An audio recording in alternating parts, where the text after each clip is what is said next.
Medicine with doctor Anton YouTube channel එක සම්බන්ධ වෙච්ච ඔගොල්ලෝ හැමෝම ඉතාම සාදරයෙන් ආදරයෙන් පිළිගන්නවා.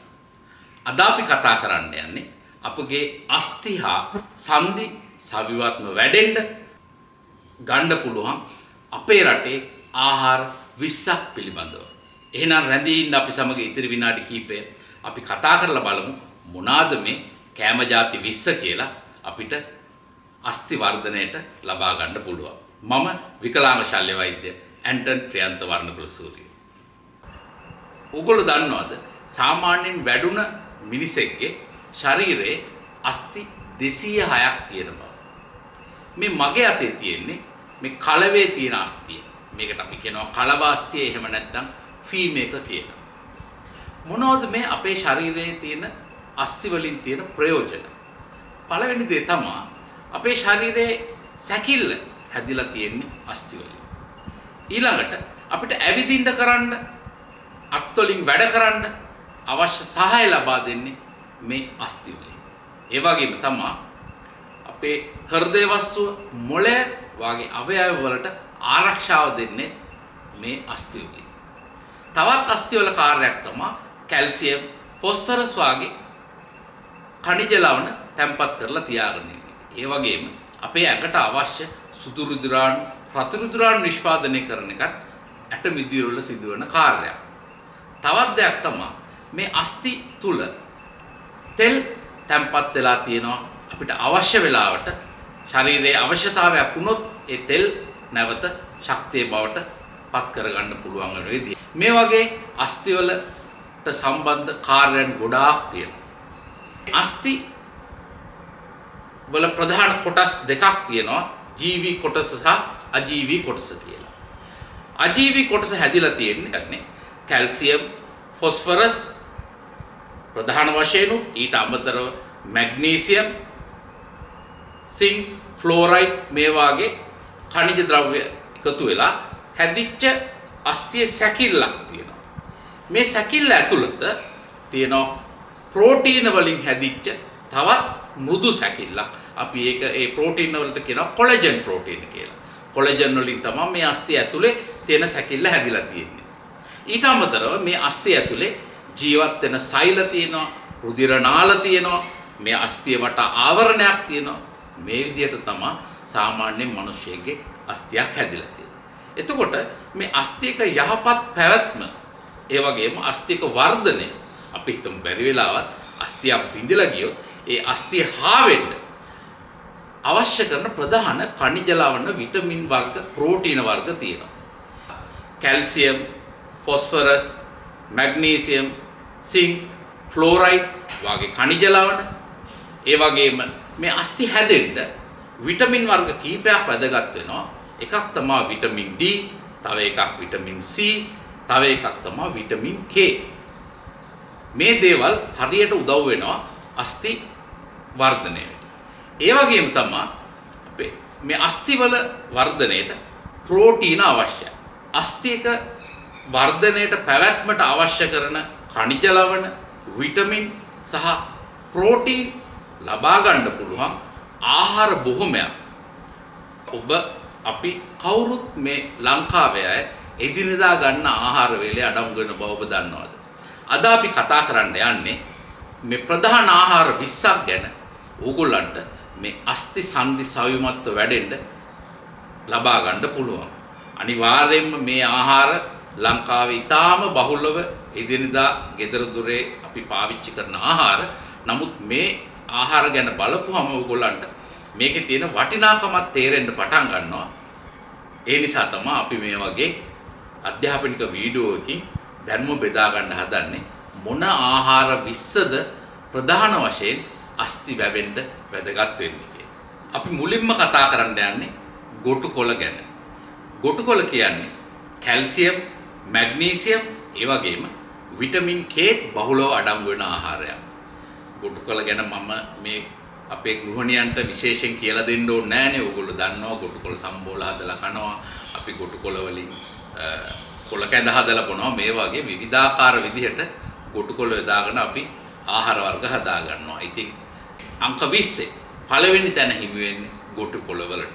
ගොටුකොළ වල තියෙන පෝෂක පදාර්ථ හින්දා අපේ අස්ථි සවිමත් වැඩෙන්න ලොකු දායකත්වයක් ලැබෙනවා. අස්ථි වලට හොඳ ලංකාවේ අපේ ආහාර විස්ස ගැන කතා කරන අතරතුර කුඩා මතක් කිරීමක් තියෙනවා. ඔයගොල්ලෝ තාම අපේ YouTube channel එක subscribe කරලා නැත්නම් ඒක subscribe කරන්න, like කරන්න, share කරන්න, පහළ තියෙන bell icon එක බලන්න. අපි දැන් ආපහු යමු මේ මොනවාද ඉතුරු ආහාර ටික කියලා කතා කරන්න. අපි ඊළඟට කතා කරන්නේ මුකුණු වෙන්න ගැන. මේ මුකුණු වෙන්න පලාවල තියෙනවා මැග්නීසියම් සහ විටමින් K ඉතා බහුලව. මේ හින්දා මුකුණු වෙන්නත් අස්ථි වලට ඉතාම හොඳ ආහාරයක්. අපි තුන්වෙනියට කතා කරන්නේ ඔබ අප කවුරුත් දන්න මුරුංගා ගැන. මුරුංගා කරල් නම් අපි වෙලා කනවා. නමුත් මේ මුරුංගා කොළ ගැනයි අද අපි කතා කරන්නේ. මුරුංගා කොළවල කැල්සියම්, විටමින් K ඒ වගේම විශාල ප්‍රමාණයක් අපි ඇන්ටිඔක්සිඩන්ට්ස් කියලා කියනවා. මේ හන්දි සහ අස්ථි වල යහපත් සෞඛ්‍යයට වැදගත් වෙන එක් රසායනිකයක්. මේක බහුල වශයෙන් තියෙනවා. මේ මුරුංගා කොළ අපි විවිධ විදිහට ආහාර වලට එකතු කර ගන්නවා. සමහර වෙලාවට මුරුංගා කොළ වලින් හොදි හදනවා, මැල්ලුම් හදන්න පුළුවන්, බැදලා පාවිච්චි කරනවා. සමහර ව්‍යාංජන වලට මේ මුරුංගා කොළ එකතු කර ගන්නවා. මේ විදිහට ඔයගොල්ලෝ දන්නවා මුරුංගා කොළ වලින් විවිධ ආහාර හදාගන්න. ඉතින් මුරුංගා කොළ අපේ කෑම වේලට එකතු කර ගන්නවා නම් ඒවත් අපේ අස්ථි සහ සන්ධි වර්ධනයට හරි රුකුලක් වෙනවා. හතරවෙනියට අපි කතා කරන්නේ නිවිතිය ගැන. නිවිතිය කොළ ඒ වගේම දඬු අපි ආහාරයට ගන්නවා. නිවිතිය වල කැල්සියම් සහ විටමින් K යහමින් අඩංගු වෙනවා. ඒ නිසා නිවිතියත් අපේ ආහාර වේලට එකතු කර ගැනීමෙන් අස්ථි සහ සන්ධි වලට මහඟු ප්‍රයෝජනයක් ලැබෙනවා. අපි ඊළඟට කතා කරන්නේ රතු හාල් ගැන. අපි ආහාර පිසගද්දී රතු බත් කනවා නම් අපේ ශරීරයට වඩා හොඳයි. මේ රතු හාල් වල මැග්නීසියම් සහ ෆොස්ෆරස් අඩංගු වෙනවා. මේ නිසා එයත් අස්ථි සහ සන්ධි වලට ඉතා ප්‍රයෝජනවත්. අපි 6 වෙනිවට කතා කරන්න යන්නේ කුරක්කන් ගැන. කුරක්කන් ඕගොල්ලන්ට 아무තු දෙයක් නෙමේ. සමහර පළාත්වල මේ කුරක්කන් ප්‍රධාන ආහාරයක් වශයෙන් උත් ලබා ගන්නවා. මේ කුරක්කන් වල කැල්සියම් සහ ෆොස්ෆරස් හොඳ ප්‍රමාණයකින් අඩංගු වෙනවා. මේ නිසා මෙයත් අස්ථි වලට ඉතා වැදගත් ආහාරයක්. 7 වෙනියට අපි කතා කරන්න යන්නේ මේ කොල්ලු කියන ධාන්‍ය වර්ගය ගැන. මේක අපේ රටේ සමහර පළාත්වල වැවෙනවා. මේකට තව නමක් තමයි මේ හෝස් ග්‍රෑම් කියලා කියනවා. මොකද මේ කොල්ලු විශේෂයෙන්ම අස්වැයන්ට කණ්ඩ දෙනවා. මේ කොල්ලු වල තියෙන ප්‍රෝටීන් ප්‍රමාණය ඒ වගේම යකඩ ප්‍රමාණය ඉතාම ඉහළ අගයක තියෙනවා. මේ නිසා අධි පෝෂදායී ආහාරයක් අස්ථි සෞඛ්‍ය පැත්තෙන් බැලුවොත් කොල්ලු කියන්නේ. කොල්ලු නම් අපේ එදිනෙදා ආහාර වේලට එච්චරම අඩංගු වෙන්නේ නැහැ. නමුත් ඕගොල්ලෝ ආයේ වෙළඳපොළට ගියාම බලන්න කොල්ලු මිලදී අරගෙන කොල්ලු විවිධාකාර විදියට හදාගන්න පුළුවන් කියලා මම අහලා තියෙනවා. මේ කොල්ලු තම්බල වතුර පාවිච්චි කරනවා. කොල්ලු තම්බල ධාන්‍යයක් හැටියට ආහාරයට ගන්න පුළුවන්. කොල්ලු පිටි වලින් කැඳ හදලා බොනවා. මේ වගේ විවිධාකාර විදියට කොල්ලු පාවිච්චියට ගන්නනවා. මේ කොල්ලු අපේ අස්ථි සෞඛ්‍යයට ඉතාම වැදගත් ධාන්‍ය වර්ගයක්. අපි ඊළඟට කතා කරන්න යන්නේ මුං ඇට ගැන. මේ මුං අපි විවිධ විදිහට ආහාරයට ගන්නවා. තම්බල ආහාරයට ගන්නවා, කිරිබත් හදලා කනවා. එහෙම නැත්නම් මුං වලින් හොදි හදනවා. මුං වල ප්‍රධාන වශයෙන් මැග්නීසියම්, සින්ක් හා ප්‍රෝටීන් අඩංගු වෙනවා. ඒ නිසා මේ අස්ථි වර්ධනයට මුං වලිනුත් ලොකු උදව්වක් සැපේනවා කියලා තමයි විවිධ පරීක්ෂකයෝ හොයාගෙන තියෙන්නේ. ඊළඟට මම කතා කරන්න යන්නේ උළුඳු ගැන. උළුඳු වල කැල්සියම් සහ ප්‍රෝටීන් අඩංගු වෙනවා. ඒ වගේම තමයි කඩලවලත් කැල්සියම්, මැග්නීසියම් සහ ප්‍රෝටීන් අඩංගු වෙනවා. මේ නිසා උළුඳු සහ කඩල අපේ ආහාර වලට එකතු කරගන්න එක අස්ථි සහ සන්ධි වල සෞඛ්‍යයට හරිම වැදගත් දෙයක්. අපි ඊළඟට කතා කරන්න යන්නේ එළකිරි සහ මුදෝපු කිරි ගැන. මේ එළකිරි වල සහ මුදෝපු කිරිවල කැල්සියම් සහ ෆොස්ෆරස් අඩංගු වෙනවා. මේ නිසා කෙලින්ම ඒ අස්තිවල සහ සන්ධිවල පෝෂණයට ඉතාම වැදගත් වෙන ආහාරය. අපි 12 වෙනියට කතා කරන්න යන්නේ හාල් මැස්සෝ ගැන. මේ හාල් මැස්සන්ගේ කැල්සියම් සහ විටමින් D යහමින් අඩංගු වෙනවා.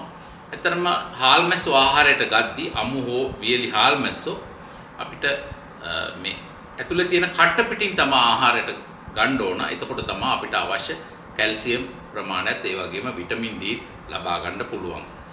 13 වෙනියට අපි කතා කරන්න යන්නේ කොස් ඇට ගැන. ගම්වල හැදිච්ච අපිට නම් කොස් කියන්නේ 아무තු ආහාරයක් නෙමෙයි. එදිනෙදා අපි පරිභෝජනයට ගන්න ආහාර අතරින් එකක්. මේ කොස් ඇටවල ෆොස්ෆරස් ඒ වගේම මැග්නීසියම් යහමින් අඩංගු වෙනවා. ඒ නිසා අස්තිවල සෞඛ්‍යයට මේ කොස් ඇටත් හරි වැදගත් ආහාරයක්. 14 වෙනියට අපි කතා කරන්නේ තල පිළිබඳව. තල විවිධාකාර විදිහට අපි ආහාරයට ගන්නවා.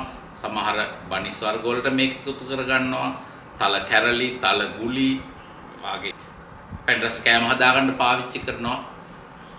මේ තලවලත් කැල්සියම් සහ ෆොස්ෆරස් හොඳ ප්‍රමාණයකට අඩංගු වෙනවා. ඒ නිසා මෙයත් හරි වැදගත් අපේ සාමාන්‍ය ආහාර වේලකට එකතු කරගන්න එක. අපේ මේ ආහාර විස්තලයිස්තුවේ 15 වෙනි තැනට අපි කතා කරන්නේ කජු මද පිළිබඳ. මැග්නීසියම් සහ ප්‍රෝටීන් අඩංගු වෙනවා කජු මදවල. ඒ නිසා කජුත් හරිම වැදගත් අස්තිවල සෞඛ්‍යයට. අපි 16 වෙනියට කතා කරන්න යන්නේ පොල් සහ පොල් කිරි පිළිබඳව. සාමාන්‍යයෙන් පොල් කියන්නේ ශ්‍රී ලංකාවේ අපිට හරිම ප්‍රයෝජනවත් ආහාරයක්. අපි මේ පොල් සම්බෝල හදලා පාවිච්චි කරනවා, විවිධ මැල්ලුම් වලට පාවිච්චි කරනවා පොල්. ඒ වගේම අපේ ව්‍යාංජනයකට පොල් කිරි නැතුවම බෑ. මේ පොල් සහ මේ පොල් කිරි වලින් සදා ගන්න ආහාරවල තියෙන පෝෂදායී මේදය හරි වැදගත් වෙනවා කැල්සියම් සහ විටමින් D ශරීරයට අවශෝෂණය කරගන්න. ඒ නිසා මේ පොල් වලත් හරි වටිනාකමක් තියෙනවා අස්ථි සහ සන්ධි වල සෞඛ්‍ය රැක ගන්න. ඊළඟට අපි කතා කරන්න යන්නේ කරපිංචා ගැන. කරපිංචා වල කැල්සියම් ඒ වගේම ඇන්ටිඔක්සිඩන්ට්ස් අඩංගු වෙනවා. ඒ නිසා තමයි සමහර අය කරපිංචා වලින් කැඳ හදලා බොනවා. කරපිංචා පොළ වලින් සලාද හදනවා. මේ විදිහට විවිධාකාර විදිහට කරපිංචා පොළ පාවිච්චි කරන්න පුළුවන් අපේ ආහාර වේලට එකතු කරගන්න. කරපිංචාත් හරි වැදගත් අපේ අස්ථි සහ සන්ධි සෞඛ්‍ය රැක ගන්න. අපේ ලයිස්තුවේ 18 වෙනි අංකයට තෝරගත්තේ බතල. බතලත් ඉතා පෝෂ්‍ය ගුණය අතින් ඉහළයි. මෙහි තියෙනවා මැග්නීසියම් සහ බීටා කැරොටින්. මේ දෙකම අස්ථි වල සෞඛ්‍යයට හරි වැදගත් වෙන අමුද්‍රව්‍ය දෙකක්. අපේ ආහාර ලයිස්තුවේ අවසාන අංක දෙකට අපි ළඟා වෙලා තියෙන්නේ. 19 තමයි අපි කතා කරන්නේ peer. peerවල විටමින් C ඉතා හොඳින් අඩංගු වෙනවා, යහමින් අඩංගු වෙනවා. මේ විටමින් C හරි වැදගත් වෙනවා කොලෙජන් හදන්න. මේ ශරීරයේ කොලෙජන් හදාගන්න විටමින් C හරි වැදගත්. කොලෙජන් අපේ අස්තිවල ප්‍රධානම ප්‍රෝටීනය හැටියට තියෙන කොලෙජන්. මේ නිසා අස්තිවල සෞඛ්‍යයට peer හරිම වැදගත් ආහාරයක්. අපි 20 වෙනි ආහාරය හැටියට තෝරගත්තේ ගස්ලබු එහෙම නැත්නම් පැපොල් කියන එක. මේකෙත් හොඳ ප්‍රමාණයකින් සැලකිය යුතු ප්‍රමාණයකින් විටමින් C අඩංගු වෙනවා. ඒ වගේම ඇන්ටිඔක්සිඩන්ට්ස් කියලා මම ඉස්සරලත් කිව්වා ඇන්ටිඔක්සිඩන්ට් අඩංගු වෙනවා. ඒ නිසා මෙම ආහාරයත් අස්ථි වල හා සන්ධි වල වර්ධනයට පැවැත්මට හරිම වැදගත්. අපි ආහාර 20ක් ගැන දිග විස්තරයක් කතා කළා. දැන් ඕගොල්ලන්ට තියෙන ප්‍රශ්නේ තමයි මේ ආහාර 20 විතරද අපේ අස්ථි වලට සහ සන්ධි වලට හොඳ කියලා. එහෙම නැහැ. මේ ආහාර 20 මම කතා කරපු ආහාර 20 විවිධ රටවල විද්‍යාත්මක පරීක්ෂණ කරලා හොයාගෙන තියෙනවා. එහෙම නැත්නම් ඔප්පු කරලා පෙන්නලා තියෙනවා අපේ අස්ථිවල සහ සන්ධිවල සෞඛ්‍යයට හරිම වැදගත් වෙන ආහාර කියලා.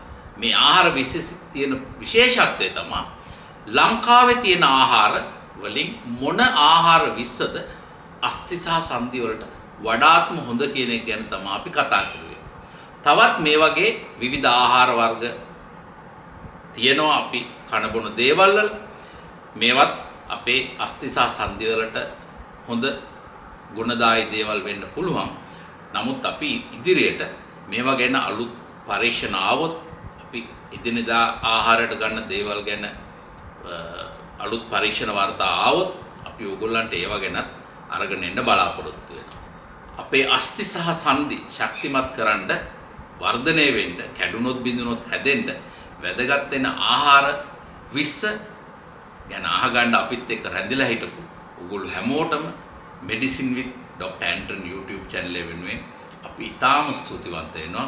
ඒ වගේම ඕගොල්ලෝ තාම අපේ මේ YouTube channel එක subscribe කරලා නැත්නම් ඒක subscribe කරන්න, like කරන්න, share කරන්න, පහළ තියෙන bell icon එක ඔබන්න. එහෙම කෙරුවොත් තමයි ඕගොල්ලන්ට අපි අලුතෙන්ම වීඩියෝ එකක් දාපුවම බලන්න පුළුවන්. තව කුඩා මතක් කිරීමක් තියෙනවා. මම සේවය කරන්නේ මාලදිවයින් රාජ්‍යයේ වසර ගණනාවක ඉඳලා. මම ගොඩ දෙනෙක් අහලා එවනවා ඔබතුමාගෙන් ප්‍රතිකාර ගන්න ක්‍රමයක් තියෙනවද කියලා. මම ලංකාවේ නම් ප්‍රතිකාර කරන්නේ නැහැ. නමුත් ඉදිරියේදී අපි සිකුරාදා දවස්වලට මේ ඔන්ලයින් ක්‍රමයට යම් විශේෂ ඉල්ලීම් තියෙන රෝගීන් ටිකක් පරීක්ෂා කරන්න බලාපොරොත්තු වෙනවා. එහෙනම් ඔබ සැමට සුබ දවසක්. මම නවතිනවා. මම විකලාංග ශල්‍ය වෛද්‍ය ඇන්ටන් ප්‍රියන්ත වර්ණකුලස.